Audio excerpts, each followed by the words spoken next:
Привет, друзья, это Владимир Милов. Спасибо, что подписались на мой YouTube канал. Обязательно подписывайтесь, если еще не сделали этого. Здесь точно будет интересно. И вот это ваша любимая передачка о международной политике, обнимашки с диктаторами. Мы здесь смотрим трезвым и глобалистским взглядом на то, что происходит в мире, без пропаганды и без конспирологии. И вот без этого всего мы, конечно же, обсуждаем итоги американских выборов.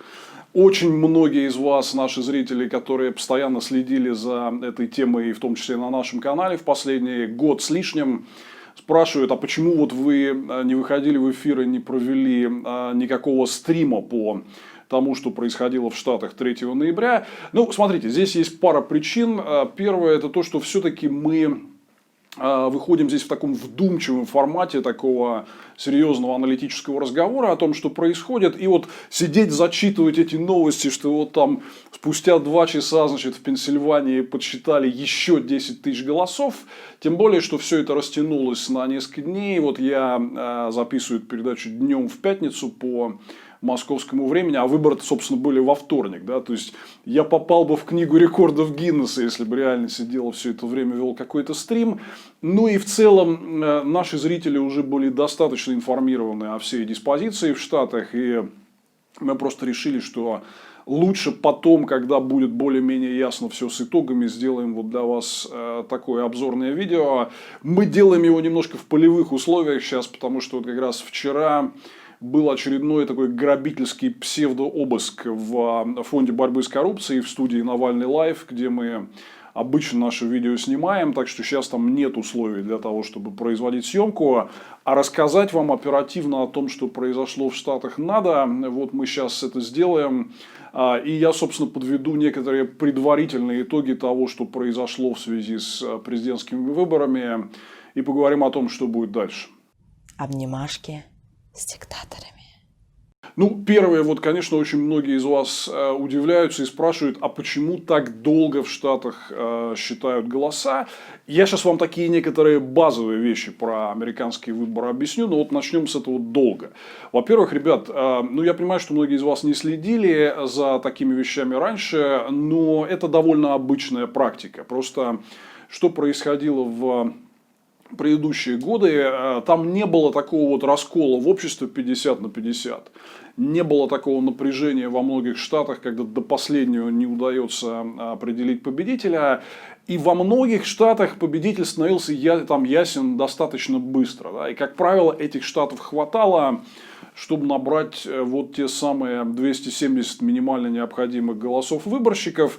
Таким образом, обычно вот на предыдущих выборах победителя объявляли задолго до окончания подсчета. То есть вы узнавали очень быстро, кто выиграл. Но потом окончательный подсчет шел там часто долго и даже неделями, там, даже до конца ноября.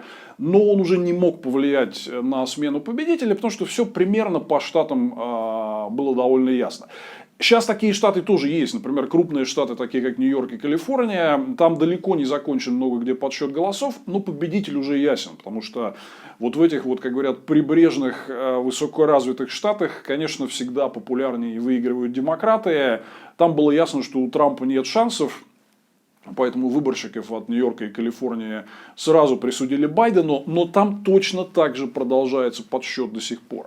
В чем разница и почему мы вот до сих пор, еще раз повторю, сейчас вот день пятницы в Москве, мы до сих пор не знаем окончательных итогов выборов, потому что сейчас довольно большое число штатов, там не менее десятка, где ситуация шла впритык.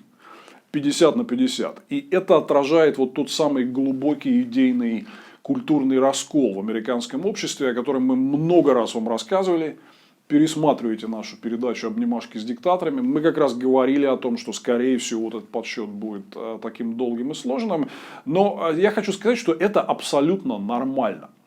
То есть, вот те, кто говорит вам, что есть что-то в этом там подозрительное, на самом деле эти люди просто вводят вас в заблуждение, потому что вот такой длинный, трудоемкий досчет голосов, он обычно продолжается всегда долго, просто вы не знали, не обращали внимания, а вот сейчас это стало очевидным. И есть еще одна очень специфическая проблема в этом году. Дело в том, что вы понимаете, что пандемия, и многие сейчас в Америке очередной какой-то адский пик заражений ковидом, И очень многие люди выбрали в этой ситуации остаться дома, не ходить на избирательный участок, чтобы не подвергать себя риску.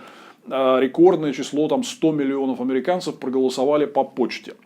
И вот инфраструктура для обработки почтовых бюллетеней, она оказалась немножко не готовой. Поэтому этот процесс затягивается. Надо сказать, что президент Дональд Трамп и республиканская партия много сделали для того, чтобы этот процесс затянуть. Это было частью их стратегии, такой нечестной победы. То есть, во-первых, они усложняли правила работы с почтовыми бюллетенями, откладывали все эти подсчеты на конец. То есть, вот то, что вы видите, что это сейчас идет поздно, вы должны понимать, что это результат сознательной политики республиканцев, которые вот вводили такие правила, не позволявшие раннюю обработку этих бюллетеней и затягивавшую специальный их подсчет. Это было сделано вот для того, о чем сейчас Дональд Трамп говорит, что надо прекратить подсчет и объявить вот результаты вот как есть. А эти почтовые там бюллетени, хрен с ними. Да? И вот еще одна вещь, о которой мы рассказывали, что Трамп, по сути, разгромил американскую почту, US Postal Service, который отвечает за доставку этих бюллетеней, он срезал ей финансирование, назначил туда какого-то своего черта, который фактически дестабилизировал работу почты. Вот есть там неисполненные судебные решения о доставке сотен тысяч бюллетеней по почте. Ну, это был такой саботаж со стороны администрации Трампа. Вот все это огромный там рост на десятки миллионов числа почтовых бюллетеней, неготовность инфраструктуры к их обработке, затягивание этого процесса сознательно республиканцами. Это все привело к тому, что в этом году еще чуть-чуть затянулся подсчет голосов, но здесь надо понимать, что в принципе вот такое долгое досчитывание, это в общем для Америки норма, и в целом здесь не происходит ничего такого странного и страшного. Ничего странного и страшного не происходит и с самими почтовыми бюллетенями. Вот вопреки тому, что всякие там злопыхатели вам будут в интернете говорить, это очень надежный и честный способ голосования. То есть, обратите внимание, вот его там всякие махинаторы и жулики сравнивают с тем, что вот, а вот это все равно, что досрочное голосование или электронное голосование в России. Нет, это совершенно другое дело. Потому что почтовые бюллетени вскрываются, конверты вскрываются в присутствии всех членов избиркомов, где сидят и демократы, и республиканцы. Это очень прозрачный процесс. В этом смысле отработанное годами голосование по почте в Штатах, это гораздо, возможно, более объективный процесс, чем просто, вот, например, бросание бюллетеней в урну. Потому что, вот как вы у нас видели, там может какая-то тетенька, значит, подойти, там какую-то пачечку туда сунуть, а здесь вы по одному конверту от каждого избирателя в общем присутствии вскрываете. И таким образом это не похоже ни на нашу досрочку, когда бюллетени вскрываются, кладутся в сейф на ночь, и ключ от него у председателя избиркома, который ночью что-то с ним там делает. Вы понимаете, что, да? Это совсем другой процесс. Открытое вскрытие бюллетеней вот прям при всех, да? Второй момент, с электронным голосованием это тоже нельзя сравнивать, потому что вы не знаете, как устроена эта система. Я говорю про электронное голосование в России, да? И какая там программа, не позволяет ли она мухлевать с результатами. Вот есть все признаки, что да, позволяет. Почтовое голосование в Америке совсем другая история. Бюллетени вскрываются при всех, все прозрачно, все тут же считается и заносится в протокол. Ну и в подтверждение моих слов я хочу сказать, что несмотря на сейчас огромный шум со стороны Трампа и его сторонников, что там якобы какие-то массовые фальсификации, никаких реальных фактов, хотя рекордная явка избирателей за 100 лет. То есть там, не помню последнюю цифру, но порядка 160 миллионов человек, по-моему, проголосовало. Да? Рекордный объем работы для избирательных комиссий, нет никаких, ноль данных о каких-то заметных хотя бы вот фальсификациях, которые могли бы хоть на что-то повлиять. Очень открытый, транспарентный процесс. Те результаты, которые мы видим, это настоящие результаты, честные результаты. И вот их подсчет был немного осложнен в этом году чрезмерно большим притоком почтовых бюллетеней и саботажем, который в этом плане организовывали республиканцы. Обнимашки с диктаторами. Теперь вот еще один важный вопрос, который многие задают, это а почему там такая странная система выборов через вот этих выборщиков по штатам, и почему вот не считать голоса просто прямым волеизъявлением избирателей? Действительно, это вот такая дискуссия идет много лет, в том числе и в самой Америке. То есть там нет системы один человек, один голос. Вот сейчас, например, Джо Байден опережает Дональда Трампа примерно на 4 миллиона голосов. В любой другой стране он бы уже был 100 раз объявлен победителем, а в Штатах вот считают голоса по-другому. По штатам. Почему? Вот здесь очень важно понимать. Я сам не являюсь сторонником вот этой вот системы выборщиков, хотя, конечно, это внутреннее дело американцев, и меня никто не спрашивает, но тем не менее эта система имеет свои исторические корни и объяснения. Дело в том, что Соединенные Штаты – это демократическая федерация. Это вот не как там Советский Союз, куда все республики и территории согнали силой и просто завоевала Красная Армия и заставила всех объединиться в федерацию. Или как это было в Югославии при Иосипе Броз Тито. Да? США – это такая вот как бы идеал для нас в этом плане. Это построенная снизу демократическая федерация самостоятельных штатов, которые собрались и на основе свободного волеизъявления приняли решение: мы объединяемся в федеративное государство. Вот оно так и было названо Соединенные Штаты. Это вот как раз обозначает федеративный характер американской государственности. И в обмен на то, что Штаты согласились добровольно вступить в федерацию, они потребовали себе там такие вот удобные для них условия присутствия, чтобы, в частности, они могли влиять на избрание президента. Чтобы у каждого штата была квота своя, там какая-нибудь у Монтаны там 3 выборщика, у Айовы 6 выборщиков, чтобы у них всегда была гарантированная квота участия в принятии решения о том, кто будет президентом. Ну, вот те, кто в бизнесе работает, они хорошо поймут, это вот механизм, который защищает от размыва уставного капитала акционерного общества, чтобы не потеряли свою долю миноритарные акционеры. Грубо говоря, это выглядит так. Иначе получится что? Что итоги выборов будут решать там 3 больших штата: Калифорния, Нью-Йорк и Техас, а все эти мелкие там Делаверы и Род-Айленда, они будут не при делах. Да? Ну вот, обусловливая свое участие в федерации, штаты сказали: хорошо, мы входим в единое государство, но в обмен на это получаем гарантированную квоту на участие в принятии решений и участие в президентских выборах. Вот поэтому действует такая система. То есть нынешнее количество выборщиков, оно действует уже там примерно 60 лет. И оно соответствует распределению округов и мандатов в американском конгрессе. То есть 538 этих выборщиков существует. Примерно соответствует вот количеству там конгрессменов и сенаторов от каждого штата.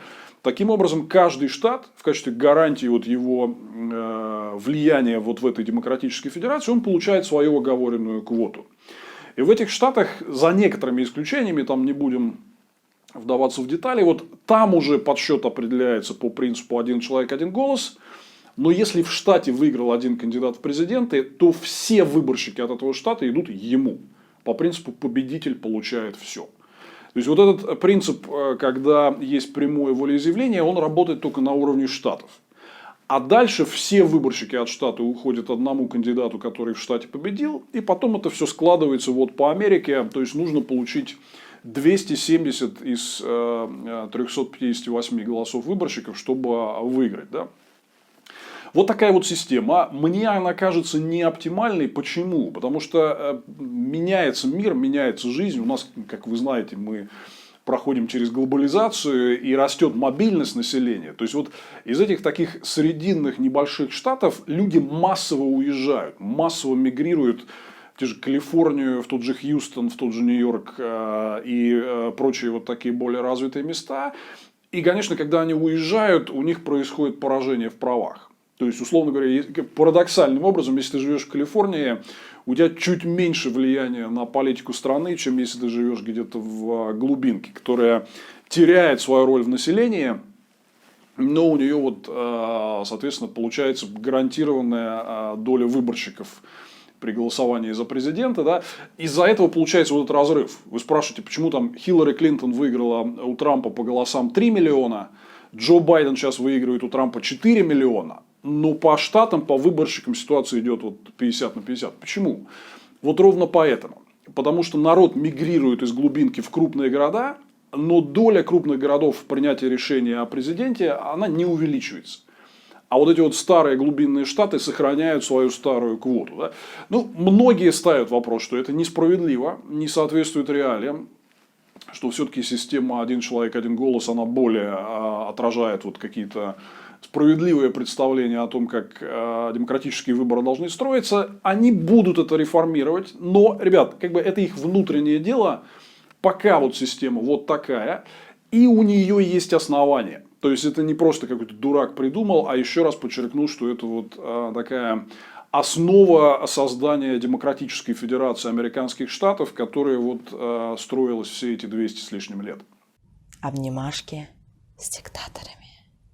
Следующий момент, это вот очень многие, тоже кто вот не следил раньше за американскими выборами, они мне задают этот вопрос, а как-то странно, вот мы там залезли, значит, в среду утром, когда, то есть во вторник вечером по американскому времени, посмотреть первые результаты, и сначала там как бы все было за Трампа, а потом стало меняться и становиться больше за Байдена. Вот как так, это типа многим людям выглядит странно. Ребят, здесь нет ничего странного, более того, вы этот феномен можете наблюдать и в России, и абсолютно в любой другой стране. Потому что первыми в данные избиркомов всегда заносят вот данные из каких-то отдаленных участков сельской местности, где меньше народу, где просто тупо проще все это посчитать. В крупных мегаполисах всегда людей гораздо больше, и там процесс подсчета голосов гораздо более трудоемкий. Мы на выборах в России это видим, как вот вы идете с Дальнего Востока через Сибирь, через Урал к Москве, и увидите, как результат Единой России и Путина, он так постепенно уменьшается. И увеличивается результат там, оппозиционных сил и партий. И там в той же Москве, Москва тоже неоднородная, а здесь традиционно вот центр и юго-запад, которые самые оппозиционные, например, к Путину, да, их считают в последнюю очередь. Это нормальная абсолютно ситуация, потому что понятно, что вот в Штатах, во многих странах, я не знаю, в Польше, в Турции, где были выборы в последнее время, в Британии, где был референдум по Брекситу, вы видите, что деревня голосует очень консервативно, значит, за то, что не отдадим ни пяди земли врагу, да, а потом, когда вы движетесь ближе к городам, к образованному городскому современному населению, то ситуация меняется все больше в сторону вот того самого трезвого глобалистского взгляда, которым мы здесь с вами на нашем канале освещаем международные события. Так и здесь. То есть там произошло вот это, то, что называется, есть такой официальный термин «красный мираж», когда анализируешь американские выборы, то есть, когда первым считают вот эти все колхозы и совхозы в Кентукки, да, которые все, значит, в едином порыве за Леонида Ильича, я имел в виду за Дональда Трампа, конечно же, да, то возникает ощущение, что все, Трамп все красное, Трамп везде выиграл.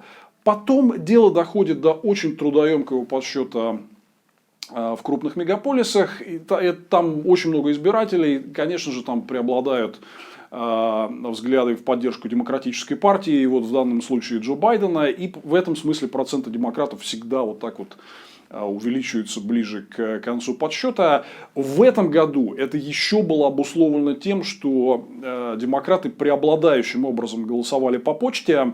Они, во-первых, всегда так делают, это вот просто традиция голосования демократов, они предпочитают именно вот mail-in ballots, почтовое голосование.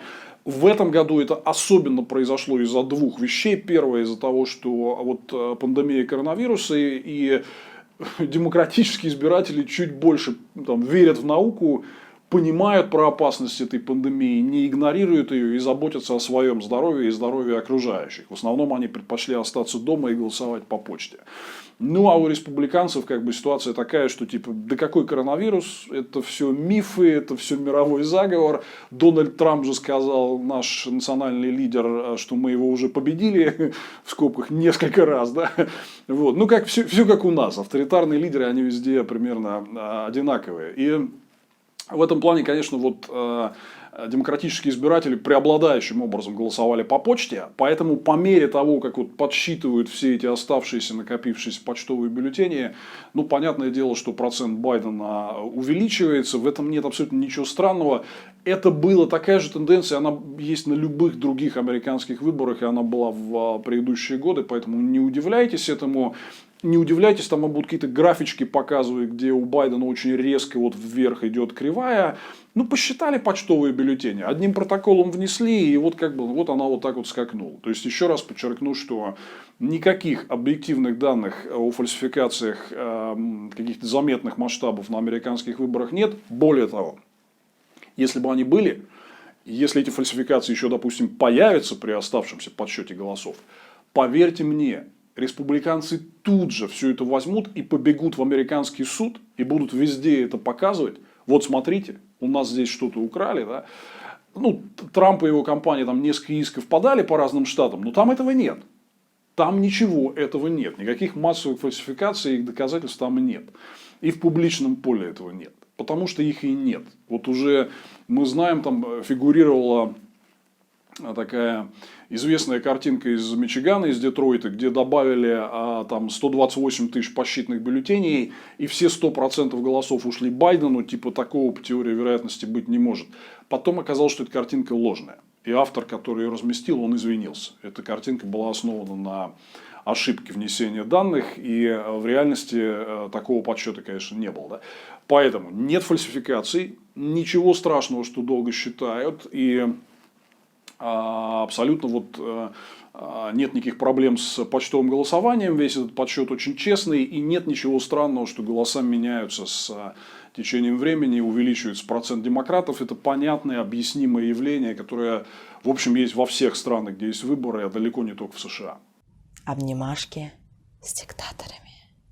Ну и то есть, вот что там реально сейчас происходит и происходило в последние дни. Там идет вот этот очень трудоемкий досчет бюллетеней, прежде всего почтовых, в крупных мегаполисах, где много избирателей, где этот процесс требует огромных усилий. Вот неудивительно, что он затянулся. Я уже объяснил эти причины. И вот ушел там со вторника в среду, четверг, пятницу. На самом деле, например, вот один из недосчитанных штатов, где 6% голосов осталось посчитать, Северная Каролина, где тоже вот пока лидирует Трамп, но вполне может выиграть Джо Байден. Там вообще установили дедлайн объявления результатов 13 ноября. 13 ноября, то есть это только в следующую пятницу. Потому что они сказали, что они до 5 вечера 12 ноября будут принимать все бюллетени, где стоит штамп об отправке до окончания времени голосования на выборах.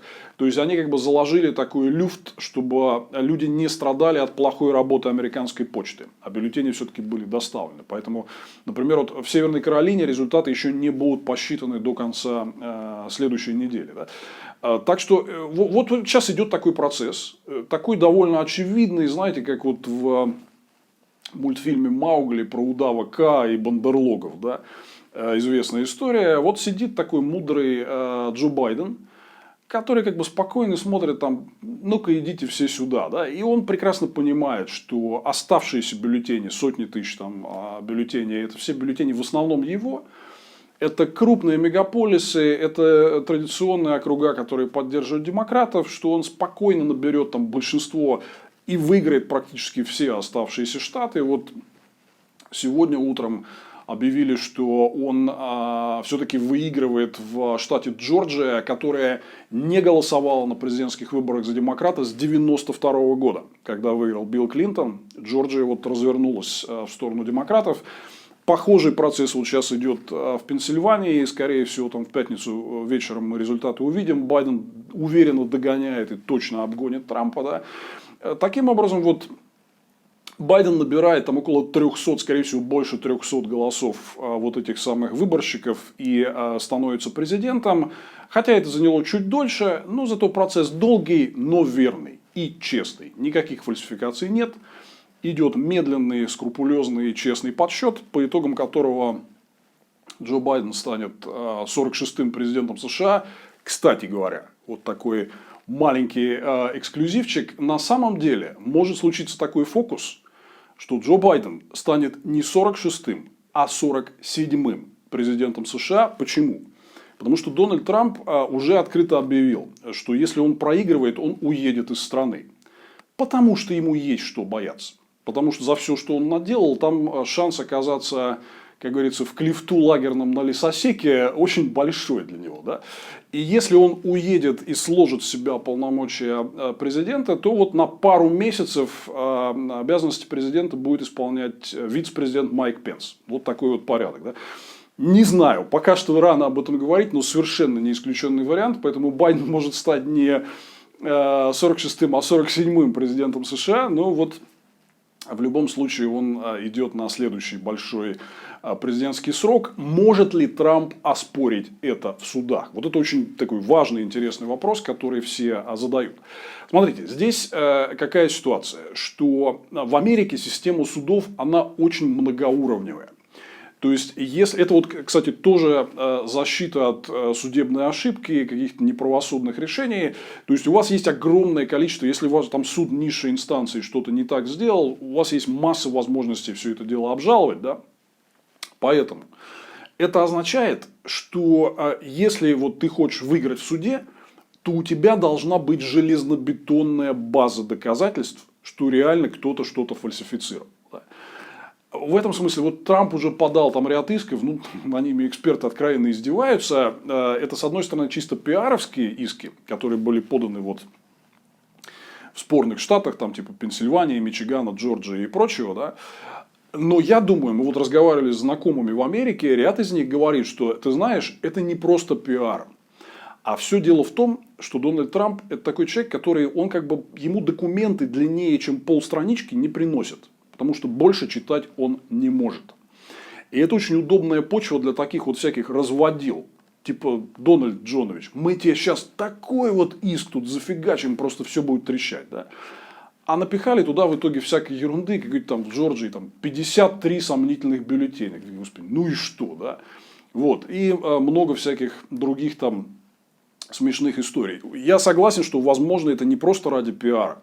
А это вот просто еще юристы понимают, что уже ловить нечего, Трамп проиграл, ну давай его напоследок на бабло разведем, чтобы вот за эти иски получить. Да? Так вот, соответственно, чтобы выиграть иски, вот там говорят, вот республиканцы благодаря назначению нового судьи Верховного суда Эми Кони Барретт получили там серьезный перевес, 6 против 3 консервативных судей. Верховный суд там как бы теоретически может решить исход этих выборов в пользу Трампа. Теоретически может.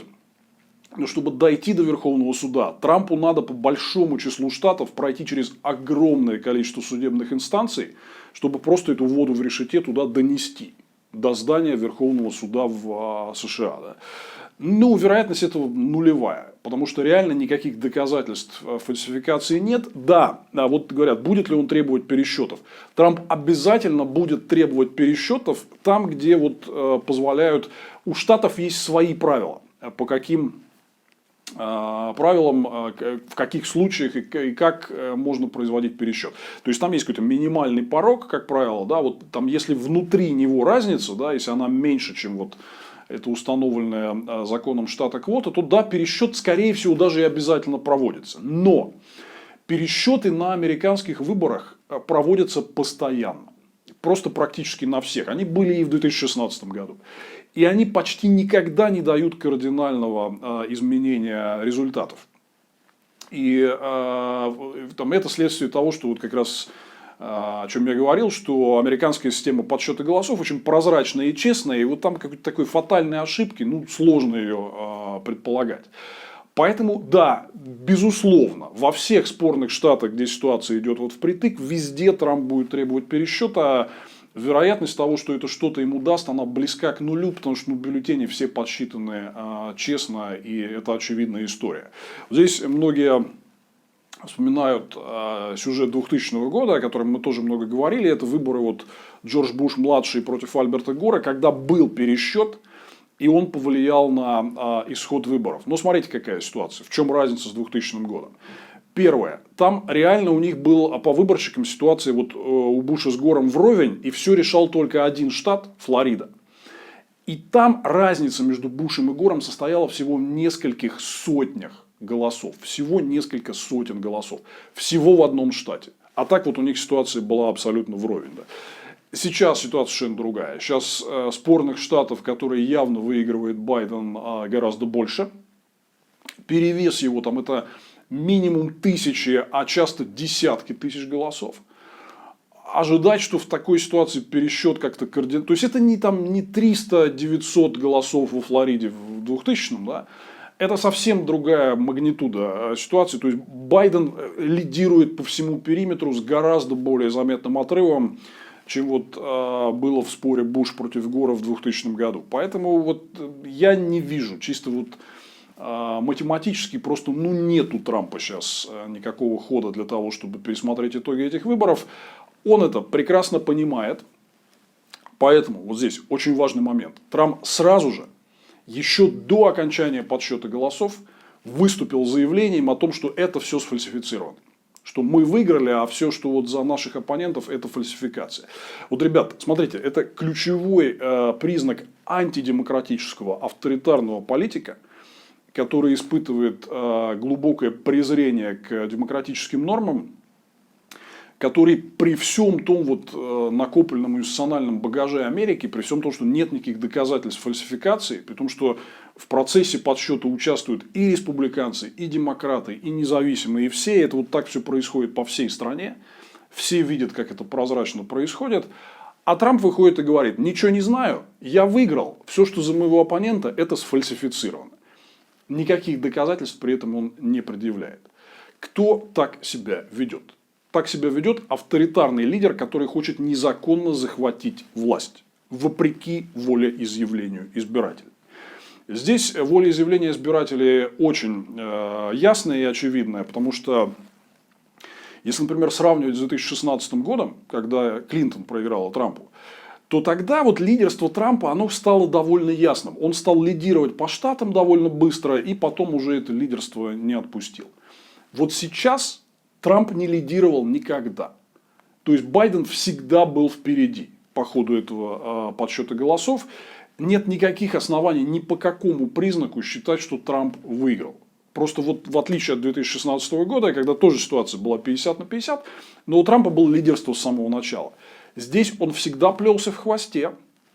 Он сразу выступил с таких пораженческих позиций.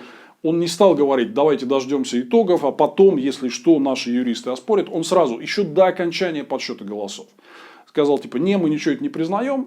Это значит, это читается, переводится на русский: я понимаю, что я проиграл, но уходить не хочу. Да?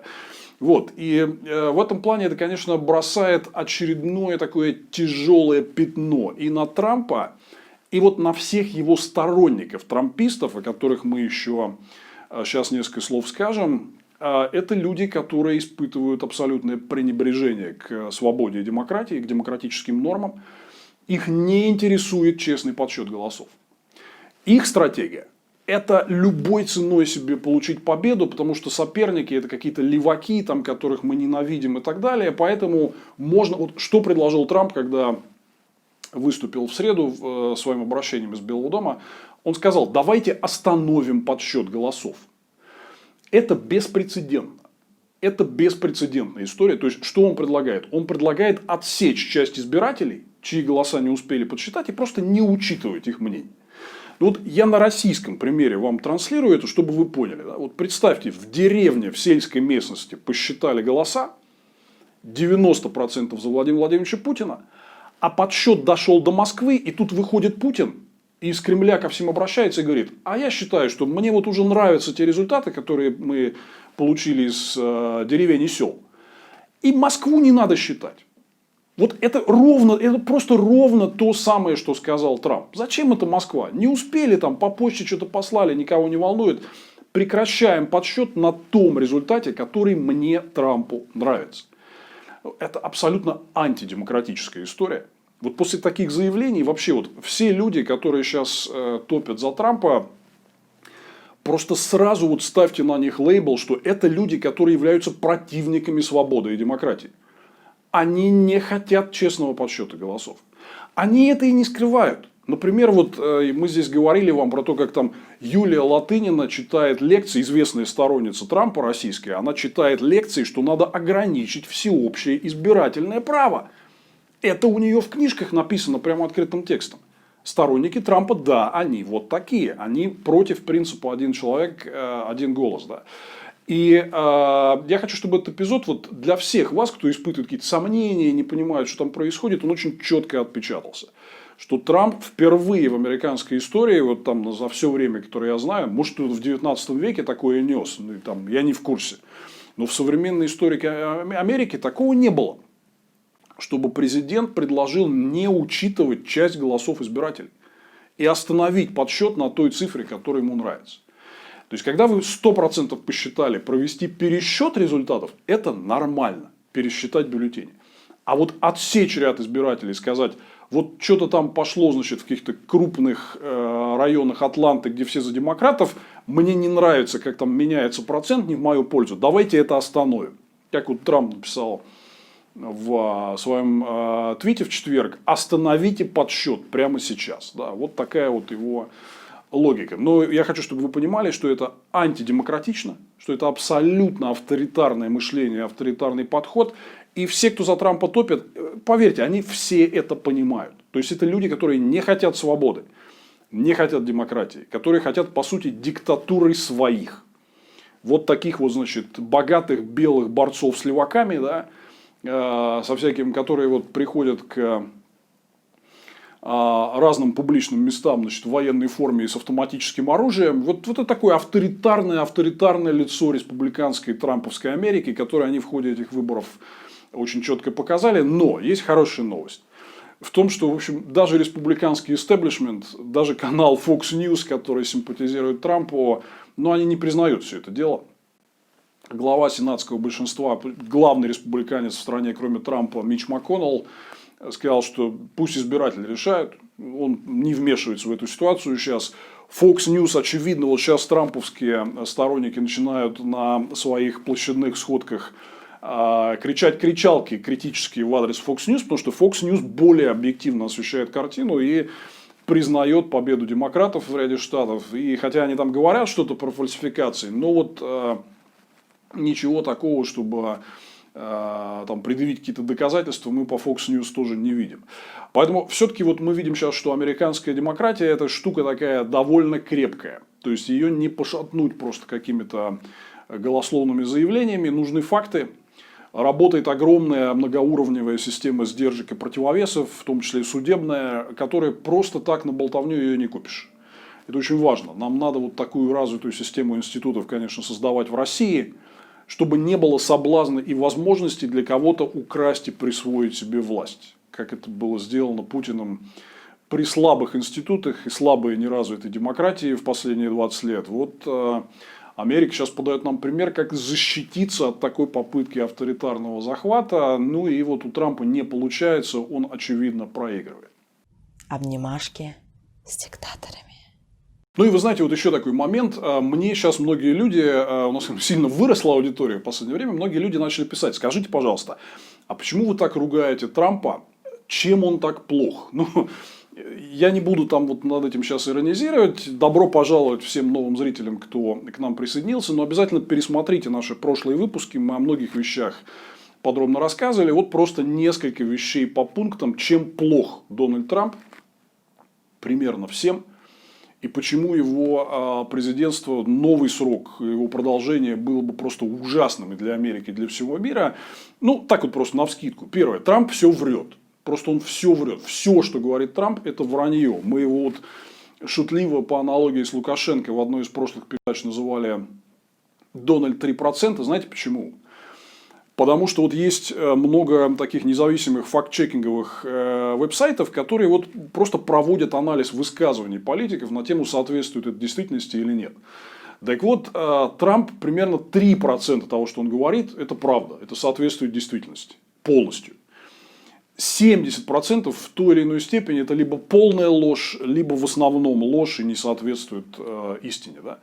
То есть он конструирует какую-то параллельную реальность, вот говорит в своей фан-базе то, что им нравится слышать, но при этом это все от реального мира очень-очень сильно оторвано. Следующий очень важный момент. Трамп наиболее сильный, возможно, за всю историю Америки, вот, ну, наверное, со времен конфедерации, вот времен гражданской войны, это наиболее серьезная угроза американским демократическим институтам. Потому что он привносит туда все вот эти вот элементы путинщины, то есть он объявляет всех своих политических оппонентов врагами. И говорит о том, ну, по сути дела, ставит вопрос, что их надо выдавить из политической системы, что править должны только мы, республиканцы, всегда. В республиканской партии он уже такую систему выстроил. Там до прихода Трампа, до того, как он стал президентом, внутри республиканской партии была такая довольно жесткая дискуссия по путям развития страны, по партийной идеологии, программе, там, каким-то политическим шагам. Сейчас вот посмотрите на съезд республиканской партии, который был летом, да, и вы увидите, что там полный такой вот единодушный одобрямс, все как мы видим у «Единой России», что половина из ключевых спикеров этого республиканского предвыборного съезда – это Трамп и его родственники, члены его семьи, это его жена, это его несколько детей, это его зять Джаред Кушнер. Он поназначал родственников на ключевые позиции в Белом доме, часто с грубым нарушением процедур. Он выгнал из американской власти кучу профессионалов, тоже с нарушением процедур, и поставил туда людей по принципу личной лояльности. Он активно боролся, например, с институтом независимых инспекторов в американских ведомствах. В каждом федеральном ведомстве есть такая должность независимый инспектор, который не подчиняется руководителю по сути и ведет независимый надзор, насколько это ведомство действует в рамках закона. Так вот, он, собственно говоря, развернул категорическую борьбу с этим независимым надзором над федеральными ведомствами. Одна из этих историй как раз была связана с попыткой его импичмента, когда вот один такой инспектор, он выявил, что Трамп пытался сдать американские национальные интересы в обмен на то, что президент Украины Зеленский возбудил расследование против его оппонента Джо Байдена. Это грубое нарушение закона. Только благодаря вот этой клановости и республиканскому контролю в Сенате Трампу удалось избежать импичмента. Но решением Нижней палаты Конгресса очевидно вот преступная деятельность Трампа по разрушению государственных институтов, по предательству стратегических интересов Америки. Этим решением это все было доказано. Там есть большая доказательная база. Да? Судебная власть. Трамп и республиканцы очевидно пытались захватить американские суды для того, чтобы обеспечить себе политический контроль. Это, в общем, то, с чего Путин начинал 20 лет назад, когда уничтожил остатки независимости судебной системы. Я могу много о чем говорить. То есть Трамп традиционно лейблил всех своих оппонентов как врагов нации, врагов народа. Терминология, я думаю, русским людям хорошо понятная. Он ненавидел прессу и устроил с ней настоящую войну, так как это не делал ни один американский президент. Ну, что там? Говорят, что а вот зато при Трампе все было хорошо с экономикой. Мы вам здесь много раз рассказывали, не будем ударяться в детали, но ни один из трендов роста, который Трамп унаследовал от Барака Обамы, не изменился в лучшую сторону. Там ускорение не произошло. Произошло замедление. Когда Трамп баллотировался на выборах 4 года назад, он обещал 4-6% экономического роста. Америка так и не достигла. В прошлом году темпы роста упали до 2%, а в этом будет вообще рецессия из-за коронавируса впервые за долгое время. Да? Так вот, Трампу удалось создать очень такую успешную пиаровскую конструкцию, что якобы он чемпион по экономическому росту. На самом деле нет. Ничего такого не произошло. Это просто вранье. Тенденции продолжались ровно те же самые, которые были при Бараке Обаме. Сейчас, в последнее время, они затухли. Кстати говоря, еще даже до пандемии. Следующий момент. Вы знаете, что Трамп любит обнимашки с диктаторами. Он открыто высказывает презрение к независимому демократическому Европейскому Союзу, но он обнимается со всеми этими чертями, авторитарными правителями по всему миру. Причем это ничем не заканчивается. То есть его обнимашки с ближневосточными диктаторами не привели к какому-то миру. Там напряженность остается на еще худших уровнях, чем были, когда он пришел к власти. Он обнимался с северокорейским диктатором Ким Чен Ыном, несколько раз с ним встречался, но никаких результатов ноль. Северная Корея скрытно продолжает свою ядерную программу.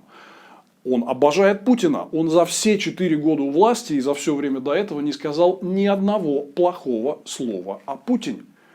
Когда Трампа спросили, что он думает про отравление Алексея Навального, про что высказались все демократические лидеры, очень однозначно, что за этим стоит след российского государства и нарушение России международной конвенции по химоружию, Трамп сказал, что он отвечать на этот вопрос не будет.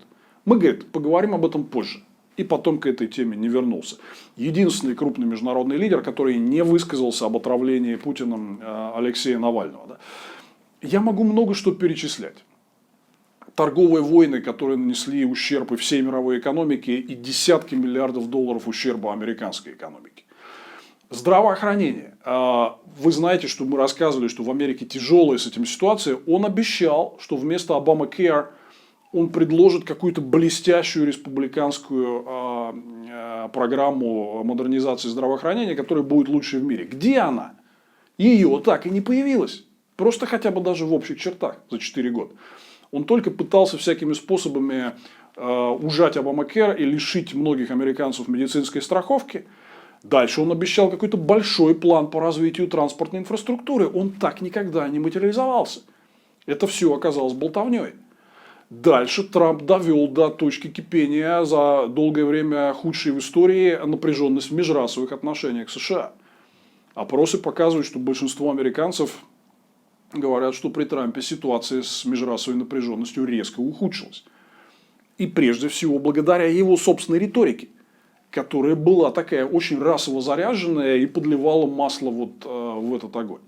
Я мог бы много продолжать, но мне кажется, что вот того, что я озвучил, достаточно. Смотрите дальше наши программы, мы, конечно, будем это все анализировать, но в целом я не вижу ни одной причины, за которой Дональда Трампа можно было бы хвалить. Обнимашки с диктаторами. Ну и вот, смотрите, несколько слов об оппоненте Дональда Трампа, о Джо Байдене. Все спрашивают, а что вам так нравится в Байдене? Вот смотрите, ребят, оцените стилистическую разницу. Да? Что вот в отличие от трампистов и культа Трампа, что он такой великий, значит, он вот там все построил экономику, там что еще какую чушь они про него рассказывают, да? В лагере сторонников Джо Байдена нет вообще никакого поклонения Джо Байдену. Ноль.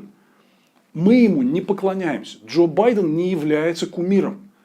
Он является просто нормальным политиком, который по ряду критериев соответствует вот каким-то запросам там, избирателей, мирового сообщества, да, в том числе вот, тех людей из России, которые наблюдают за американскими и глобальными событиями. Ну вот просто нормальный политик. Соответствует и соответствует. Мы там молиться, надрачивать, носить с ним кепки, там, мы не собираемся этого делать. Байден нужен не для этого. Он нужен для того, чтобы нормализовать там, вшедшую в пике сумасшествия американскую политику, а не для того, чтобы ему поклоняться. Поэтому, вот когда вы там обсуждаете Байдена и чем он нравится, извините, там, я не гражданского мужа себе выбираю. Да? Я смотрю на лидера, который может выполнить ту задачу, которая от него требуется, нормализовать ситуацию в США после всей вот этой вот бури, которую там устроил Трамп. И Байден, ну, конечно, он идеально для этого подходит. Это человек с огромным государственным опытом. Он 36 лет был сенатором и 8 лет вице-президентом. Там в Америке мало людей с таким серьезным опытом госуправления. Причем, что в Сенате, что в качестве вице-президента в администрации Барака Обамы, у Байдена всегда была исключительно важная роль. Он был таким буфером, который помогал находить межпартийные компромиссы по самым разным, очень тяжелым вопросам. И вот это была суть его политики во всей его биографии. Он дружил со многими республиканцами. Например, он был большим другом покойного Джона Маккейна, который был таким достаточно заметным республиканцем и всегда был против демократов, был против Барака Обамы на выборах 2008 года, но с Байденом они дружили. Да? То есть, вот у Байдена есть очень серьезный опыт и перспективы для того, чтобы нормализовать вот эту поляризованную как бы, обстановку гражданской такой холодной войны, который есть сейчас в Штатах. Пришел такой нормальный, спокойный, опытный мужик, который знает, как весь этот пожар погасить. И в этом смысле это то, что нужно. Вот когда говорят о возрасте Байдена, вот несколько слов об этом. Первое. Во-первых, Байден моложе Пола Маккартни. Знаете такого, да? Битлз. На гитаре играл и пел. Пол Маккартни до сих пор в мировые турне ездит и отрабатывает 3-часовые концерты. А Байден моложе его. Поэтому, да, конечно, у Байдена серьезный возраст, но Байден живет в развитом мире, где это не проблема. Где люди вот в таком возрасте вполне могут себе... Я встречался 5 лет назад в Вашингтоне вот с покойным сенатором Джоном Маккейном, ему было почти 80. Ему больше 55, вот по тому, как он держится, ведет себя по ясности ума, манере речи, вот просто не дашь. Да? Поэтому в развитых обществах, вот, ребят, это нам здесь, в России, С нашей продолжительностью жизни кажется, что типа там под 80 лет это как бы уже все. Вот мы почему должны стремиться к тому, чтобы построить нормальную страну? Потому что это не должно быть все. Люди должны в таком возрасте нормально себя чувствовать. Да? И в этом плане я всегда привожу пример моего там, возможно, любимого, там, великого, одной из величайших политиков в истории. Это первый канцлер демократической Западной Германии после Второй мировой войны Конрад Аденауэр, который построил на абсолютно разрушенных руинах военных, да, он построил самое успешное государство в современном мире. Мы много раз говорили о Германии здесь с вами. Мы все к ней очень хорошо относимся и считаем ее таким классным примером для того, какой должна быть нормальная Россия будущего. Вот это государство построил Аденауэр, который после войны стал канцлером, первым канцлером ФРГ в 73 года и ушел с этого поста в 87 лет. Он был одним из самых наиболее возрастных правителей в демократическом мире. И обстановочка там была ого-го. И послевоенная ситуация, и оккупационные войска на территории ФРГ, и угроза противостояния с Советским Союзом. Это было, вот, возможно, похлеще того, что предстоит сейчас Байдену. Но Аденауэр проявил себя блестяще. Вот именно такой мудрый, опытный человек в возрасте, который через многое прошел, оказался в нужном месте, в нужное время. Результат работы Аденауэра просто потрясающий. Да? Вот мне кажется, если с кем-то надо Байдена сравнивать, это с Конрадом Аденауэром. Сейчас Америке нужен вот такой спокойный, опытный лидер. Чтобы успокоить вот все это то, что расшатал Трамп, Байден отлично на эту роль подходит. Но вот для тех, кто любит там говорить о его возрасте, у него абсолютно молодая команда за спиной. Вот посмотрите, кого он взял вице-президента себе. Вот эта женщина, которую вы сейчас видите на экране, это будущий вице-президент Соединенных Штатов. Вместо того робота непонятного, который исполнял эту функцию последние 4 года. Да? Красавица, умница, просто потрясающий, гениальный политик Камала Харрис. И ей всего-то и там 55 лет, по-моему, или около этого. Да? То есть, она абсолютно молодая, энергичная и полна сил. Если что, она заменит Байдена на посту, если у него там будут, не дай бог, проблемы со здоровьем. Я уверен, что Камала – это вообще будущий президент США. Готовьтесь. И это для всех будет, для всего мира будет очень хорошо. У него огромное, вот можете вспомнить демократические праймерис, там тот же Пит Бутиджидж или Эми Клобушар, которые сняли свои кандидатуры в пользу Байдена. Молодые энергичные политики, я уверен, они найдут свое место в команде. Мы здесь пару недель назад показывали вам интервью с бывшим советником вице-президента Байдена Майклом Карпентером, который, я тоже уверен, мой ровесник, я уверен, что он займет высокий пост в байденовской администрации, будет либо заместителем госсекретаря, либо одним из ближайших советников Байдена по внешней оборонной политике. Пересмотрите это интервью, кстати говоря, и Майк там обозначает вот контуры возможной политики байденовской администрации. Так что у Байдена молодая энергичная команда. Вот то, что он такой опытный, грамотный лидер, это может быть как раз то, что сейчас нужно для того, чтобы успокоить и нормализовать ситуацию в Штатах. Ну а команда за спиной Байдена будет просто, я считаю, это Dream Team. Это будет лучшая команда, возможно, в недавней американской истории. И там никаких проблем там с каким-то избыточным возрастом нет. Поверьте, это все будут люди молодые, энергичные, которые смогут двинуть Америку в правильном направлении. И вот еще один момент, о котором там можно услышать много шума из ничего. Говорят, а вот, я не знаю, я вот захожу в соцсети и вижу там вот эти вот комментарии. А что вы скажете о коррупции Байдена? Да ничего. Потому что нет никакой коррупции Байдена. Ее просто нет. Если бы она была, это все было бы расследование, было дело в суде. Но этого нет. Байден, еще раз подчеркну, он работал 36 лет в Сенате. И это была такая известная история, его за это чморили всячески, что он был один из самых бедных сенаторов. С самым худшим финансовым положением. Среди всей вот толпы, значит, которая сидит в американском Сенате. Потому что он не воровал, потому что ему нечего предъявить. То, что ему пытаются это предъявить, это вот историю с тем, что его сын Хантер Байден заседал в совете директоров вот этой украинской газовой компании «Бурисма». Мы здесь об этом говорили, но, смотрите, Хантер Байден, ему 50 лет. Он взрослый, самостоятельный человек. Вот он как бы делает то, что делает. Да? Там были, безусловно, с этой историей, то есть ему не надо было туда идти. Это был неэтичный момент со стороны Хантера Байдена. Но никаких фактов, подтверждающих вообще участие Джо Байдена в этих отношениях и какую-то связь с деятельностью и политикой Джо Байдена, фактов просто нет.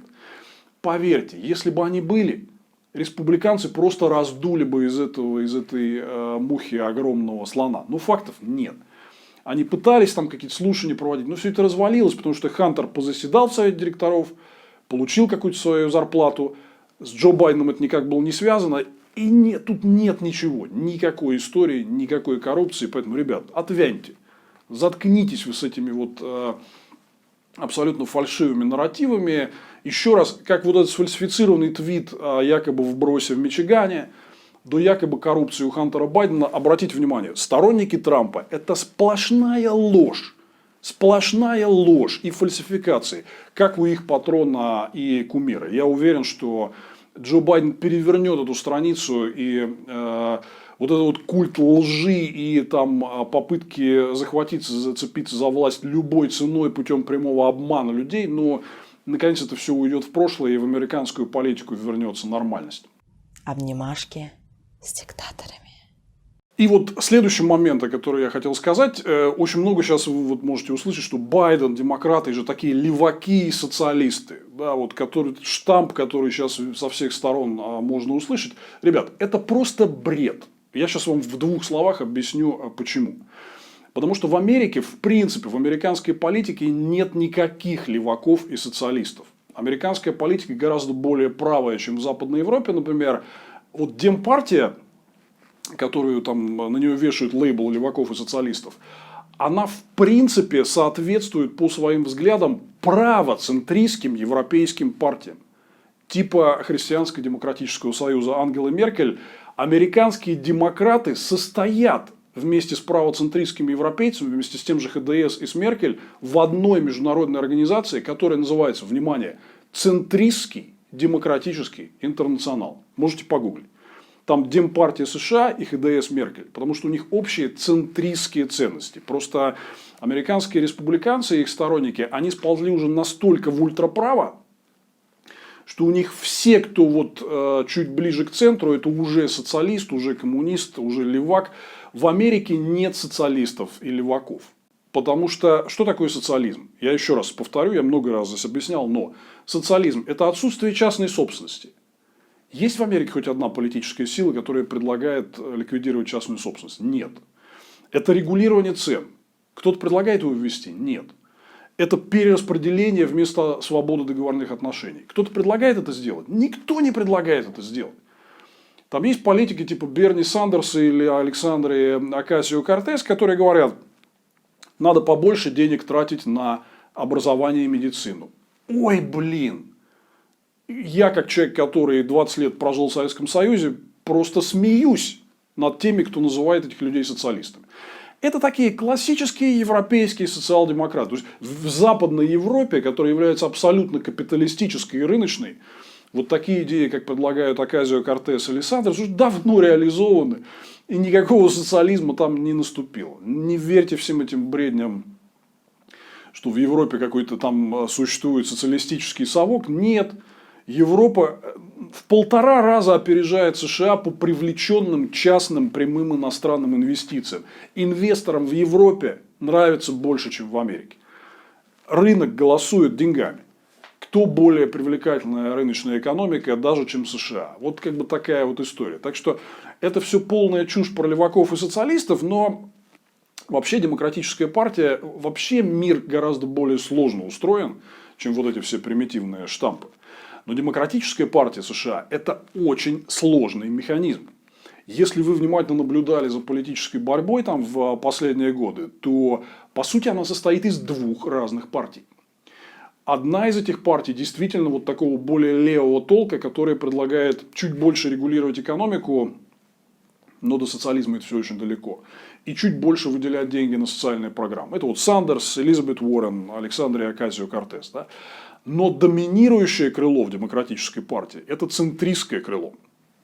который как раз выступает вот против таких радикальных шагов влево, выступает за центристский курс, поэтому американские демократы состоят в центристском демократическом интернационале, а не в социалистическом интернационале. Это как бы очень важная история. Да? Вот. И как раз центристское крыло в последние годы, оно все время побеждало вот это более радикальное левое крыло. Это было и на праймерис 2016 года, когда Берни Сандерс проиграл. Это было и сейчас, когда Джо Байден уверенно победил представителей вот этого левого крыла и стал номинантом. Таким образом, вот это глупо смешивать это все в одну кучу. Демократическая партия – это центристская партия. Да, там есть крыло более левого толка. Вовсе не такое социалистическое, как о нем говорят оппоненты. Но даже это левое крыло не выигрывает. Ему не удалось сделать демократов более левой партией, чем они бы хотели. Да? Поэтому это все абсолютно вот, как бы придуманные, надуманные разговоры. Ну и самое главное, вот что вот, мое отношение к этому делу эволюционировало в течение нескольких десятилетий. И я же тоже изначально я больше симпатизировал президенту Рейгану, республиканцу. Да? Но вот смотрите, просто ключевое различие. Посмотрите, каким живым организмом является демократическая партия. Там идет большая внутренняя борьба разных крыльев, разных идей, разных политиков. Мы не знаем до конца, кто выиграет. Мы здесь много раз это вам рассказывали на нашем канале. Сравните это с американской «Единой Россией», в которую превратила республиканскую партию Дональд Трамп. Там мертвечина же абсолютно. Просто все выходят как роботы и говорят «мы за». Все, значит, зачитывают речь о предстоящем построении коммунизма к 2050 году. Как вот у Леонида Ильича Брежнева. Я смотрю съезд республиканской партии, и оттуда веет такой же мертвечиной, как от Леонида Ильича Брежнева. При этом в демократической партии, где есть, мне тоже не очень нравится это левое крыло, да, во главе с Сандерсом, и Уоррен, и Оказио-Кортес. Но там идет живая борьба. Более того, они предлагают какие-то идеи, которые неплохие. Больше дать денег на медицину и образование – это неплохая идея. Ее можно синтезировать и выработать какую-то общую платформу. Вот просто сравните, насколько живая ткань – это вот демократическая партия США и насколько стремительно при Дональде Трампе республиканская партия превратилась вот, ну, как минимум в американскую «Единую Россию». Но там уже, если все так дальше пойдет, это все попахивает уже настоящей КПСС. Будем надеяться, что это не произойдет. Отдельная тема, что будет с республиканской партией после Трампа. Но я вот несколько слов хотел сказать о русских сторонниках Трампа. И что это значит, что у нас такое большое количество людей выступает с оголтелой критикой Байдена, вешает на него ярлыки и поклоняется нынешнему американскому президенту. Обнимашки с диктаторами. Смотрите, вот то, что у нас так много людей поклоняется Трампу среди русских и иммигрантов, и здесь, в России, это неудивительно. Дело в том, что это вот результат такой, к сожалению, такой очень эффективной советской социальной инженерии, когда людям коммунисты на генетическом уровне вдалбливали вот такую склонность к простым решениям. Как мы понимаем, Трамп – это чемпион идеи простых решений.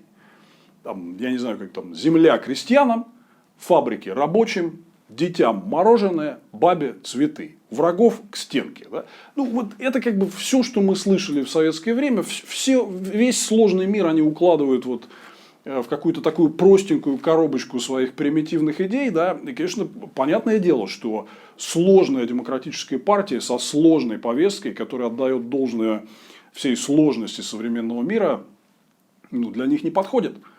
Для них нужен вот кто-то такой, вот, значит, такой, как это говорят, сильный лидер, эффективный менеджер, как говорят. Время было такое, как вот Иосиф Виссарионович. Да?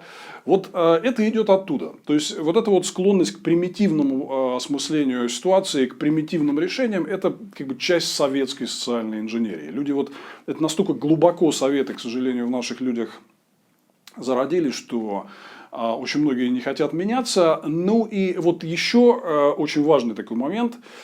Это вот такой, ну, абсолютно неизбежный спутник всех сектантских идеологий. Когда ты всех, кто вот неправильно верует, значит, в какого-то твоего там пророка, да, ты всех объявляешь врагами. Леваками, социалистами там, и так далее. Вот обратите внимание, там демократы и их сторонники жутко ненавидят Трампа, да? Но такого агрессивного навешивания ярлыков и создания образа врага как стороны трампистов вы от демократов не видите. То есть, да, нелюбовь есть, политическое соперничество есть, но вот очень важно, сторонники Байдена – это люди, которые, во-первых, не поклоняются ему.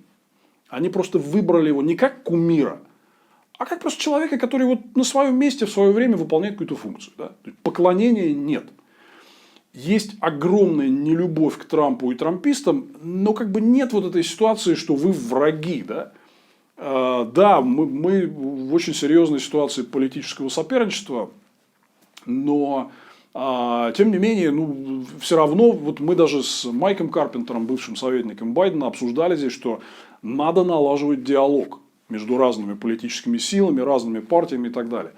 Нет, здесь у трампистов все наоборот. Сплошная агрессия, сплошной лейбл врагов. То есть, это чисто такое тоталитарное сектантское мышление. Да? И я хочу здесь, вы знаете, я вот на этой истории, ну, она меня вот довела до определенной черты. Да? То есть, я знал, что эти все тенденции происходят. Да? Ну, я раньше как бы смотрел на то, что вот там люди, там, по крайней мере, здесь в России за что-то борются, но, может быть, просто их переклинило на американской политике, они неправильно ее понимают. Вот сейчас, после всего того, что произошло, после того, как Трамп откровенно вышел и сказал: я не хочу считать голоса демократов, давайте остановим подсчет. Давайте посчитаем голоса только моих сторонников. Деревня проголосовала за Единую Россию, а Москву считать не надо. Да? Вот он открыто это заявил. Вот после того, как люди его поддерживают, я не могу больше считать трампистов из России сторонниками свободы и сторонниками демократии. Я не хочу с ними иметь ничего общего. Это очень опасные люди. Если они могут себя вести вот так ради своей любви к Трампу и не любви, там, я не знаю, к левакам или к кому-то, да, поверьте, они себя обязательно поведут так же и в других ситуациях. И мы видели это в последние 10 лет много раз. Когда были люди, про которых все было понятно, они вроде как были сторонники демократии, а потом пошли работать на Russia Today. И, кстати говоря, некоторые вот из наших таких вроде как демократических комментаторов, которые за Трампа, оказываются уже сейчас на Russia Today. И говорят про американские выборы одним языком с Ритой Симоньян. Я считаю, что не надо ждать, пока они будут там несколько лет еще морочить нам голову, а потом окажутся на Russia Today. Не надо. Давайте прямо сразу здесь и сейчас скажем: русские трамписты – враги свободы, враги демократии. Их американский вождь уже показал, какую систему он хочет насаждать. Свои родственники на всех постах, вся партия 100% по струнке голосует за, все многолетние демократические институты, издержки и противовесы сворачиваются, все только под контролем сильного лидера, один вождь, один народ. Ну, вы знаете, что бывает дальше. Да? Нам этого не надо. Поэтому здесь вот, если у вас есть какие-то знакомые сторонники Трампа, то мой совет: просто вот, если хотите, попробуйте с ними поговорить и объяснить все это. Но если они не понимают, то значит, это не сторонники демократии, нам с ними не по пути, и ничего общего здесь быть не может. Обнимашки с диктаторами. Ну и вот подведем некоторые итоги. Ну, понятно, что дело идет к победе Байдена и к тому, что он будет президентом Соединенных Штатов. Насколько будет легко ему вот все эти раны и трещины в американском фундаменте, которые создал Трамп, залечить? Посмотрите еще раз наш предыдущий эфир с Майклом Карпентером, который, я уверен, займет большую должность в новой байденовской администрации. Мы говорили о том, насколько это непростой процесс будет. Наверное, после этих выборов он, может быть, будет еще сложнее, потому что все-таки действительно, я готов признать, что и я, и многие аналитики недооценили степень мобилизации и поддержки, такой реальной, серьезной поддержки в адрес Трампа и республиканцев на этих выборах. То есть, за Трампа проголосовали примерно 70 миллионов человек. Это очень много. И, как правильно говорят многие комментаторы, после 4 лет Трампа у власти уже нельзя говорить, что это люди сделали случайно. Они знали, за кого голосуют прекрасно, и отдали ему голос сознательно. конечно же, это будет нести в себе огромный ущерб для имиджа Америки как лидера демократического мира. Очень многие в демократическом мире смотрят на это и понимают, вот с Америкой что-то глубоко не так. У нее вот эти метастазы, они гораздо глубже, чем просто где-то в деревне в Канзасе или в Кентукки. Да? Это серьезная составляющая американского общества. Вот это вот пренебрежение демократическими институтами ради каких-то собственных идеологий, пренебрежение к окружающему миру, готовность уйти в абсолютную изоляцию, порвать связи с своими европейскими атлантическими союзниками, обниматься с диктаторами, уйти в себя и вот там строить, я не знаю, какой-то свой там вот такой красный республиканский колхоз, да, это большой удар. То, что вот Трамп проигрывает не разгромно, а он смог мобилизовать много народу вот на эти выборы, чтобы вот борьба шла вот так вот до последнего 50 на 50. И я думаю, что это холодный душ для многих людей, которые рассчитывали на такой уверенный камбэк Америки в глобальное демократическое пространство, в мировое лидерство. Камбэка такого простого не будет. Это, конечно, здорово, что Джо Байден сейчас сможет нормализовать многие вещи и убрать вот этот элемент непредсказуемого поведения, агрессии Трампа и вот этого адового межпартийного противостояния. Но то, что в американском обществе идеи Трампа сильны, и есть соблазн поддержать сильного лидера, отсечь своих оппонентов от политики и установить, по сути, авторитарную систему, чтобы республиканцы правили навсегда, да, все это увидели. Весь мир это увидит. Это будет большой проблемой. Джо Байдену будет много сложнее, чем вот я рассчитывал. Я ждал, что будет более уверенная победа. В этом плане я ошибся, хотя, как вы видите, в этот раз прогнозы сбылись, и уже не получилось так, как в прошлом году, когда все говорили, что выиграет Хиллари, а вдруг вот получился сюрприз. Слава богу, в этот раз вот прям обошлось без таких сюрпризов, но это была очень трудная для Джо Байдена победа. И это отражает глубокий характер идейного раскола в американском обществе, которую Байдену придется лечить. Посмотрим, как он с этим справится. Я считаю, что Байден и те люди, которые вокруг него, это, наверное, лучшая возможная команда, которая может сейчас работать с решением этой задачи. Но вот мы увидели, что это не будет просто. Это будет трудно, что по международной репутации Америки в демократическом мире нанесен такой новый серьезный удар. Но, друзья мои, я хочу сказать, что вот все хорошо, что хорошо кончается. Еще 4 года этого ужаса, ну, это было бы для всего мира, это было бы кошмаром. Последствия были бы очень серьезные, очень тяжелые. Сейчас появился шанс, хотя остается много трудностей, но появился огромный шанс на нормализацию, в том числе и на нормализацию внутри Америки, на возвращение какой-то вот ситуации межпартийного сотрудничества, о котором, в том числе из-за Трампа, давно все забыли. Может быть, Байдену удастся залечить эти раны. Последнее, о чем я хотел сказать, что там еще проходили выборы там, части мест в американскую нижнюю палату Конгресса и в Сенат. И вот здесь похоже, что демократы удерживают контроль над нижней палатой, а вот в Сенате тоже ситуация 50 на 50. Там будут вторые туры на сенаторских выборах по 2 округам в Джорджии. Скорее всего, они решат вот вопрос о том, будет ли у демократов возможность вернуть себе, по сути дела, контроль над Сенатом. Посмотрим, как это все будет развиваться. Но мы видим, что в целом вот эта история противостояния 50 на 50, она не только не ушла, но и ожидаемо накалилась из-за Трампа по итогам 4 лет его президентства. Лечить эти раны будет трудно. Я думаю, что Джо Байден и его команда – это очень подходящие люди, чтобы это делать. Но масштаб задачи, конечно, огромный. Мы, естественно, обо всем этом продолжим вам рассказывать. Спасибо большое, что смотрели. Это Владимир Милов и ваша любимая передачка о международной политике «Обнимашки с диктаторами». Подписывайтесь на наш канал, ставьте колокольчик, чтобы не дергать меня каждый раз, когда будет новое видео, вам будут приходить уведомления. Огромное спасибо всем, кто спонсирует наш канал. Число наших спонсоров растет, и это очень здорово, что мы можем увеличить нашу техническую базу. Вот мы из такой импровизированной студии выходим после того, как студию Навальный Лайв вчера пограбили силовики, да. Так что мы сейчас можем организовать вот такое полноценное регулярное вещание для вас. Это все благодаря вашему спонсорству. Как стать спонсором нашего канала, вы можете узнать в описании к этому видео. Будем благодарны за помощь, она нам очень нужна. Ну и подписывайтесь, смотрите, и мы увидимся с вами через несколько дней.